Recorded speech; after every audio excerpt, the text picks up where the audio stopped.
Salvador, Bahia, ano de 1876. O cheiro de melaço misturado ao suor humano impregna o ar quente da tarde.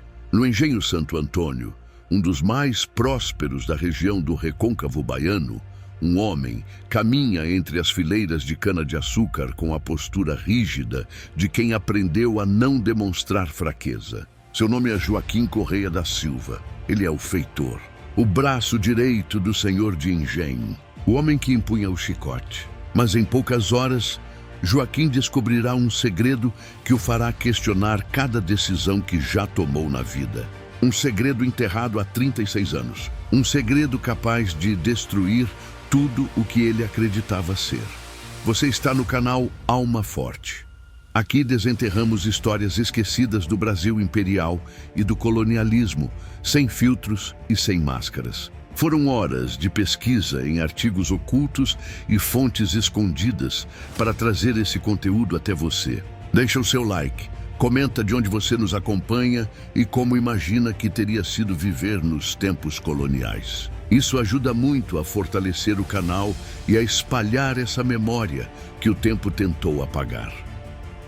Joaquim não nasceu escravo. Esse detalhe sempre foi sua maior fonte de orgulho. Filho de um feitor português e de uma mulher livre, ele cresceu vendo o funcionamento do engenho de dentro, mas sempre do lado de quem manda. Aprendeu a ler e escrever com o padre jesuíta que visitava a fazenda. Aprendeu a calcular produção, a gerenciar pessoas, a impor respeito. Aos 20 anos, quando seu pai morreu de febre amarela, o coronel Francisco de Albuquerque Melo, o senhor de engenho, o promoveu a feitor. Você tem sangue bom, Joaquim, disse o coronel naquele dia. Sangue de homem livre. Isso faz toda a diferença. E Joaquim acreditou. Acreditou com cada fibra do seu ser. Construiu sua vida sobre essa certeza.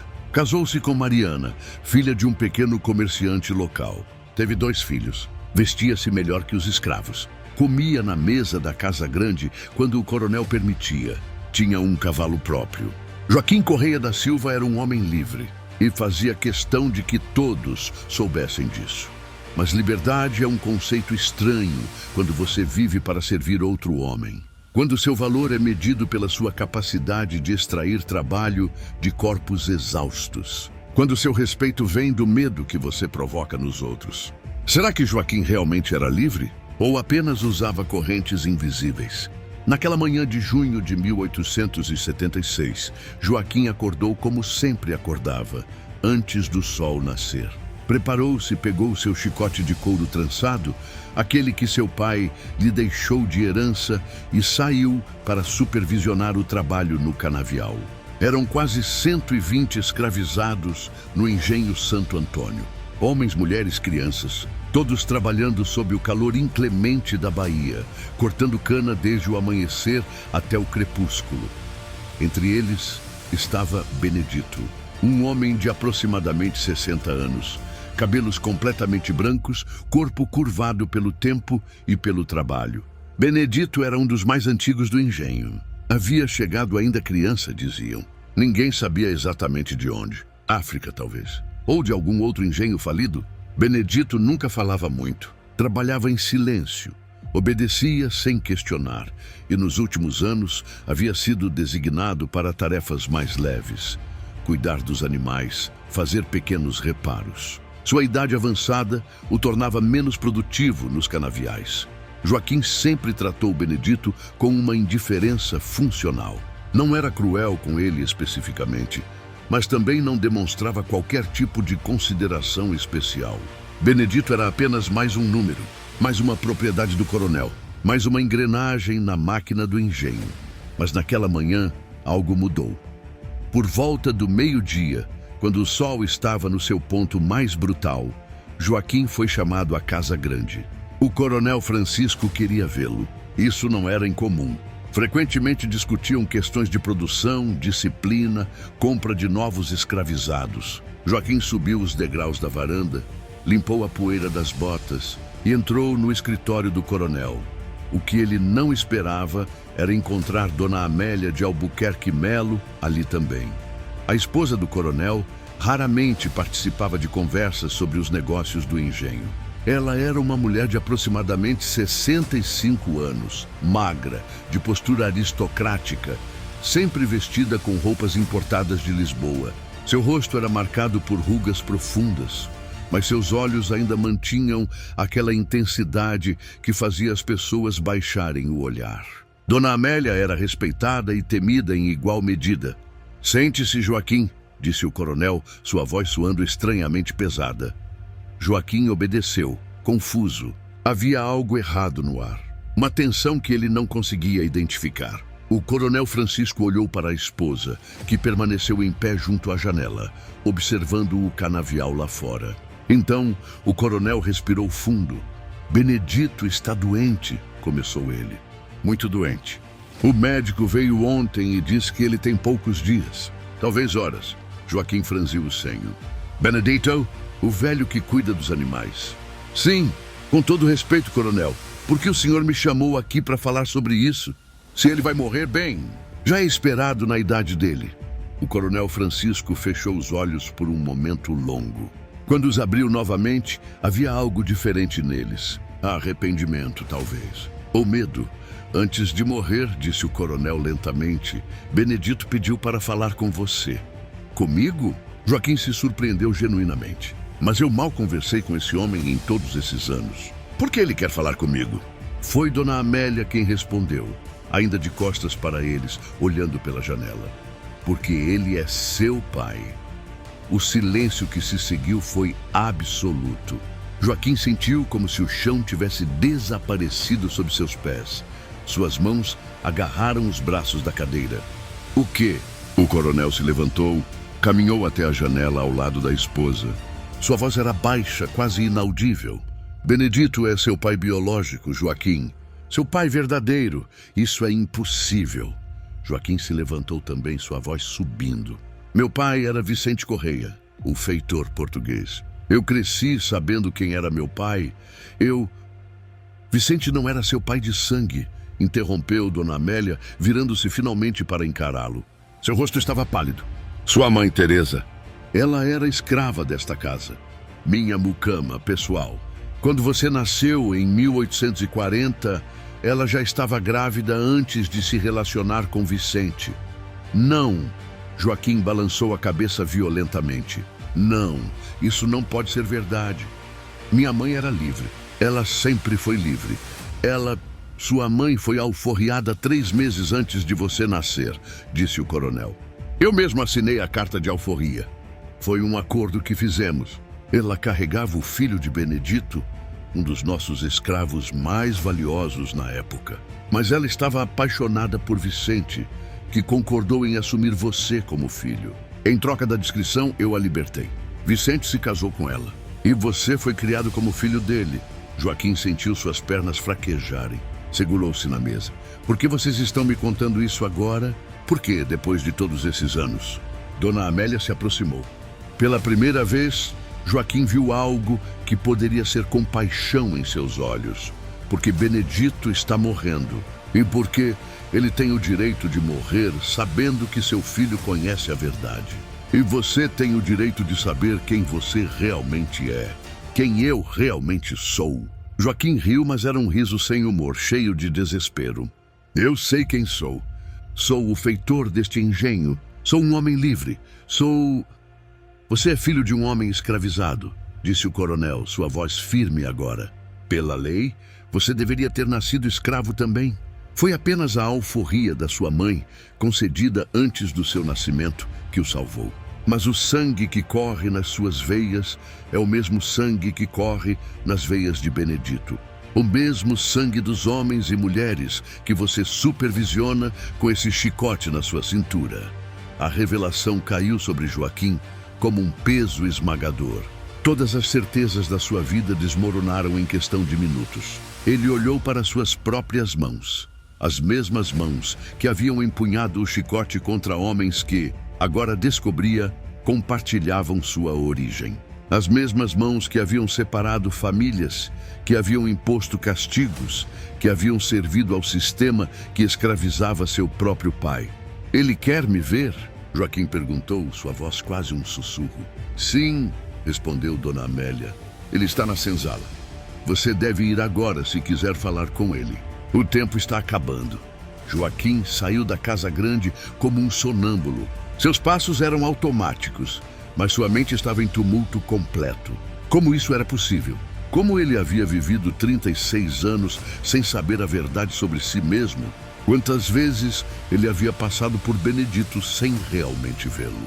Quantas vezes ele havia olhado para aquele homem velho e curvado sem reconhecer nada de si mesmo nele? A senzala ficava no lado oposto do engenho, longe da casa grande. Era um conjunto de construções simples, feitas de taipa e palha, onde os escravizados dormiam amontoados após longas jornadas de trabalho.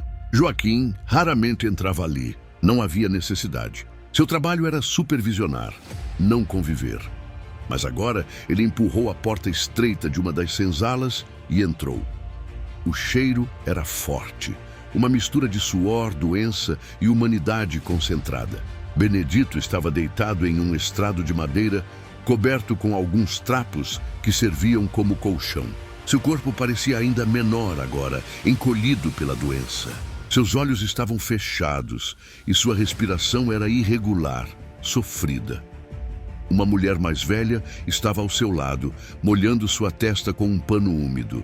Ao ver Joaquim, ela se levantou rapidamente e se afastou, curvando-se em respeito ou em medo.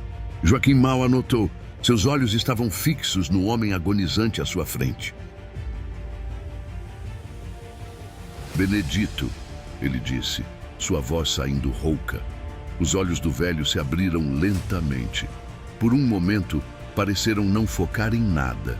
Então, encontraram o rosto de Joaquim. E algo mudou naquele olhar. Uma fagulha de reconhecimento. De amor, talvez. Você veio, murmurou Benedito, cada palavra um esforço visível. Disseram que você é meu pai. Joaquim se aproximou, ajoelhando-se ao lado do estrado. É verdade? Benedito fechou os olhos novamente. Uma lágrima escorreu pelo seu rosto marcado. Sim, é verdade. Joaquim sentiu algo quebrar dentro de si. Uma barragem que ele havia construído ao longo de toda a vida, feita de orgulho e negação e auto-engano, começou a desmoronar. Por quê? Por que você nunca me disse? Não me permitiram. Benedito sussurrou. Era parte do acordo.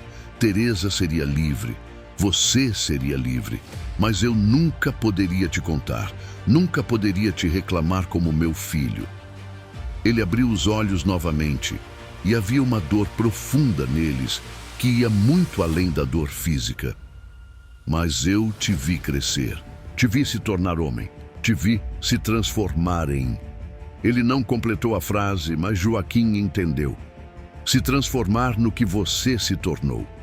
Um feitor. Um homem que perpetua o mesmo sistema que escravizou seu próprio pai. Eu não sabia, Joaquim disse, e sentiu lágrimas queimando seus olhos. Eu juro, eu não sabia. Eu sei, meu filho. Benedito levantou uma mão trêmula. Hesitante, Joaquim a segurou. A pele era áspera, marcada por décadas de trabalho forçado. Mas agora você sabe, e agora você tem uma escolha. Que escolha? A escolha de decidir quem você realmente é. Benedito respirou com dificuldade. Você pode continuar sendo o homem que empunha o chicote, ou pode ser o homem que o solta. Joaquim olhou para a mão do pai, segurando a sua. Pela primeira vez, realmente viu as correntes invisíveis que sempre o prenderam. Não era livre. Nunca havia sido. Ele era apenas uma ferramenta do sistema. Uma ferramenta que aceitou seu papel porque lhe deram um cavalo, roupas melhores e a ilusão de superioridade. Como eu posso desfazer tudo o que fiz? Ele perguntou, sua voz quebrando. Você não pode, respondeu Benedito gentilmente, mas pode escolher fazer diferente daqui para frente. Mas e se for tarde demais? Benedito sorriu fracamente. Nunca é tarde demais para despertar. Eles ficaram assim por um longo tempo. Pai e filho, reunidos apenas nos últimos momentos. Joaquim sentiu 36 anos de história não vivida pesando sobre seus ombros. 36 anos de abraços que nunca aconteceram, de conversas que nunca foram possíveis, de um amor que foi negado pela estrutura cruel de um sistema que transformava pessoas em propriedade. Benedito morreu ao entardecer daquele dia. Joaquim estava ao seu lado, segurando sua mão até o último suspiro. E quando o velho finalmente partiu, algo em Joaquim morreu também. Ou talvez algo tenha nascido. É difícil dizer onde termina a morte e começa o renascimento. O que aconteceu depois é uma história que poucos conhecem, mas que merece ser contada. Joaquim não voltou a empunhar o chicote. Na manhã seguinte, ele entrou no escritório do coronel Francisco e colocou o chicote sobre a mesa. Sua carta de demissão estava junto. "Não posso mais fazer isso", ele disse simplesmente. O coronel tentou convencê-lo a ficar. Ofereceu mais dinheiro, mais privilégios, mas Joaquim já havia tomado sua decisão. Ele saiu do engenho Santo Antônio com sua esposa e filhos, deixando para trás tudo o que conhecia. Os primeiros anos foram difíceis. Sem a posição de feitor, Joaquim teve que recomeçar do zero. Trabalhou como carpinteiro, depois como vendedor ambulante. Sua família passou necessidades. Mariana, sua esposa, nunca entendeu completamente por que ele havia abandonado uma posição tão privilegiada. Mas ela ficou ao seu lado. Com o tempo, Joaquim começou a se envolver com grupos abolicionistas em Salvador. Ele conhecia o sistema por dentro, conhecia suas crueldades, seus mecanismos, suas justificativas, e ele usou esse conhecimento para ajudar outros. Participou de fugas organizadas, escondeu escravos fugidos em sua própria casa, testemunhou em favor de africanos livres que eram ilegalmente mantidos em cativeiro.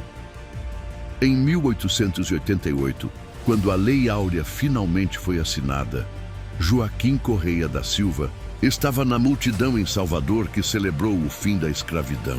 Ele tinha 48 anos, cabelos começando a branquear, mãos calejadas de trabalho honesto, e pela primeira vez na vida ele se sentia verdadeiramente livre.